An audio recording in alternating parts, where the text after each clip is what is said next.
ఇంద్రుడు ఉంది, కొత్తగా ఏం తెలుసుకుంటాం అని చెప్పి ఒక ఆలోచన వస్తుంది. సో అసలు ఈ ఇంద్రుడు ఎవరు, ఇన్ని రకాలుగా నాట్యానికి దోహదం చేసినటువంటి ఇంద్రుడు ఎవరు, ఇంద్రుడు పదానికి ఉన్నటువంటి అర్థం ఏంటి అని తెలుసుకోవాలంటే, ఇంద్రుడి గురించి, ఇంద్రుడికి నాట్యానికి ఉన్న సంబంధం గురించి తెలుసుకోవాలంటే ఇంద్రుడిని 360 డిగ్రీస్లో అర్థం చేసుకోవాలి. ఒకటి ఇంద్రుడి ఆయుధమైనటువంటి వజ్రాయుధం, వాహనమైనటువంటి ఐరావతం, ఆయనకున్నటువంటి అప్సరాగణం, అలాగే ఇంద్రుడి పేరిట జరిగేటువంటి ఇంద్రోత్సవం, వీటన్నిటిని మనం కలిపి సమిష్టిగా అర్థం చేసుకోవాలి. అలాగే ఇందాక సుధామాల చెప్పినట్టుగా నాట్యము, గీతము, వాద్యము, ఈ మూడింటిని కలిపి మన నాట్యం కింద తీసుకొని, సంగీతం కింద తీసుకొని అర్థం చేసుకున్నప్పుడు ఇంద్రుడి గురించి బాగా తెలుసుకోవచ్చు. దేవానం అస్మి వాసవ అంటే దేవతల్లో నేను ఇంద్రుడి వంటి వాడిని అని చెప్పి భగవద్గీతలో అర్జునుడితోటి శ్రీకృష్ణుడు పేర్కొంటాడు. ఇంద్రుడు అంటే వృత్తాది రాక్షసులను చంపి మరుత్తుల సహాయంతో భూలోకంలో వర్షాన్ని కురిపించేటువంటి వాడు దేవుడు ఇంద్రుడు. యస్క మహాముని రచించినటువంటి నిరుక్తంలో ఇంద్రుడి ఆజ్ఞ చేత వరుణుడు వర్షాలు కురిపిస్తున్నాడని, ఆ వర్షాల మీద ఆధారపడి ప్రాణకోటికి ఆహారం లభించి వారు జీవిస్తున్నారని, వర్షాన్ని నియంత్రించేటువంటి వాడు ఇంద్రుడని, ఆయన అమిత శక్తివంతుడని, పరాక్రమవంతుడని, తన వజ్రాయుధంతో అసురులందరినీ కూడా సంహరించేటువంటి వాడని, ఇలా రకరకాలైనటువంటి అర్థాలు మనకి కనిపిస్తూ ఉంటాయి. ఇక ఆధ్యాత్మిక అర్థంలో కనుక ఇంద్రుడిని అర్థం చేసుకున్నట్లయితే, ఇందాక సుధామాల చెప్పినట్లుగా ఇంద్రియాల ద్వారా, కన్ను, ముక్కు, చెవి, ఈ ఇంద్రియాల ద్వారా మనం ఏదైతే విషయాన్ని గ్రహిస్తామో అది అంగుష్ట మాత్రంలో ఉన్నటువంటి ఇంద్రుడు అనుభవిస్తూ ఉంటాడు. అందుకే మనకి క్రీడనీయకం ఇచ్చాము అన్నటువంటిది ఇదే దృక్పథంతో వచ్చింది.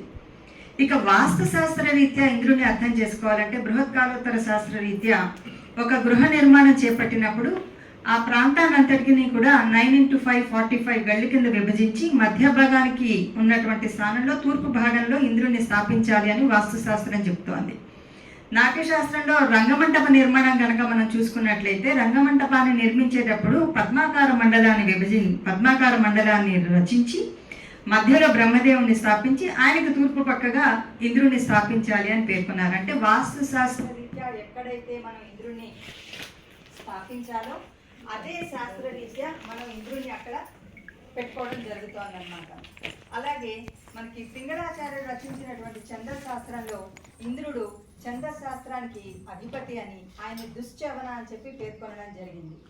మనం వృత్తాలు, ఛందస్సు, వ్యాకరణం అధ్యాయాలు కనుక మన నాట్యశాస్త్రంలో చూసినట్లయితే ఇంద్రవ్రజ అని, దేవేంద్ర వ్రజ అని ఇంద్రుడి పేరుతో ఉన్నటువంటి వృత్తాలన్నీ కూడా, అంటే వ్యాకరణము, ఛందస్సు, సాహిత్యానికి సంబంధించినటువంటి ఇంద్రుడివన్నీ కూడా మనకి నాట్యశాస్త్రంలో కనిపిస్తాయి. అసలు ఇంద్రుడు ఒక నర్తకుడు అవునా కాదా? ఋగ్వేదాన్ని కనుక చూసినట్లయితే ఋగ్వేద రుక్కుల్లో ఉన్నటువంటి అన్ని సూక్తాల్లోనూ, అన్ని రుక్కుల్లోనూ 25% ఇంద్రుడికి కేటాయించి ఉన్నాయి.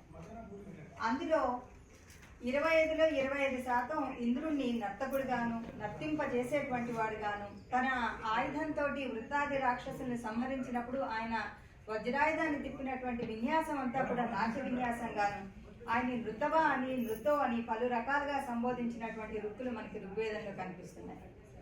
ఒక ఋగ్వేదంలోనే కాదు, బౌద్ధ జైన వాంగ్మయాల్లో కూడా ఇంద్రుడి గురించినటువంటి ప్రస్తావన, నర్తించేటువంటి వాడిగా అనేకమైనటువంటి వివరాలు ఉన్నాయి మనకి. లలిత విస్తరం అనేటువంటి బౌద్ధ గ్రంథంలో బోధిసత్వుడు భూలోకానికి విమానంలో స్వర్గలోకాన్ని నుంచి, తుషిత స్వర్గం నుంచి కిందకు వచ్చేటప్పుడు ఆయన విమానం వెంబడి ఇంద్రుడు అప్సరాగణంతో నాట్యం చేస్తూ వచ్చాడంట. అలాగే వివిధ రకాలైనటువంటి వాద్యాలను ఆయన వాయిస్తూ విమానాన్ని అనుసరించి వచ్చాడంట. బుద్ధుడు ఎప్పుడైతే మెడిటేషన్ చేస్తున్నాడో ఆయనకి 3 తీగలు కలిగినటువంటి ఒక తంత్రి వాద్యాన్ని వాయిస్తూ మధ్య మార్గం చాలా గొప్పదని చెప్పి ఇంద్రుడు బోధించినట్టుగా బౌద్ధ కథల ద్వారా మనకు తెలుస్తోంది. జైన వాంగ్మయంలో ఇంద్రుడి యొక్క నాట్యం గురించి చూడాలి అంటే, జైన తీర్థంకరులైనటువంటి వృషభదేవుడు జన్మించినప్పుడు మరి ఆయనకి సమ్యక్ జ్ఞానోదయం కలిగినప్పుడు కూడా ఆనందంతో ఇంద్రుడు నర్తించాడని జైన వాంగ్మయమైనటువంటి రాయపసేనీయ సూక్తంలో పేర్కొన్నారు. ఈ రాయపసేనీయ సూక్తంలో ఇంద్రుడు 32 రకాలైనటువంటి నాట్య విధులతో కూడినటువంటి నాట్యాన్ని ప్రదర్శించినట్టుగా తెలుస్తోంది. ఈ 32లో 31 కేవలం నృత్యమని, 1 మాత్రమే నాట్యం అని చెప్పి పరిశోధన చేసినటువంటి త్రిపాఠి గారు తెలిపారు. అలాగే పంప అనేటువంటి జైన కవి రాసినటువంటి ఆది పురాణంలో ఈ 32 మంది ఈ 32 నాట్యాలు కాకుండా ఈయన 32 మంది అప్సరసులతోటి ఇంద్రుడు నాట్యం చేసినట్టుగా, ఎప్పుడు వృషభదేవుడు జన్మించినప్పుడు 32 అప్సరసులతో కలిపి నాట్యం చేసినట్టుగా వర్ణించారు.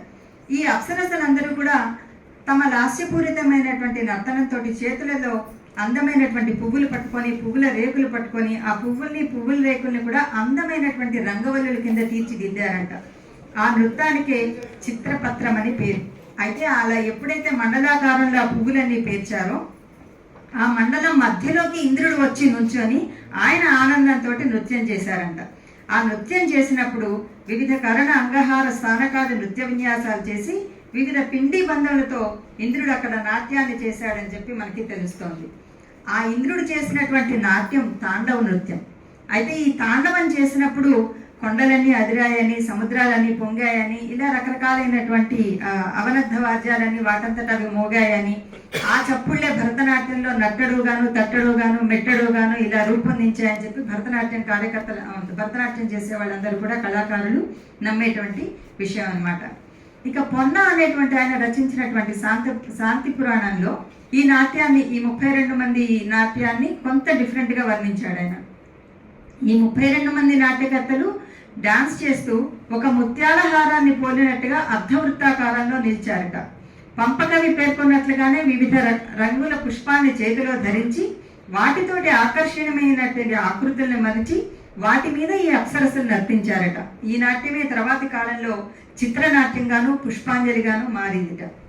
రన్న అనేటువంటి ఆయన రచించిన అజిత పురాణ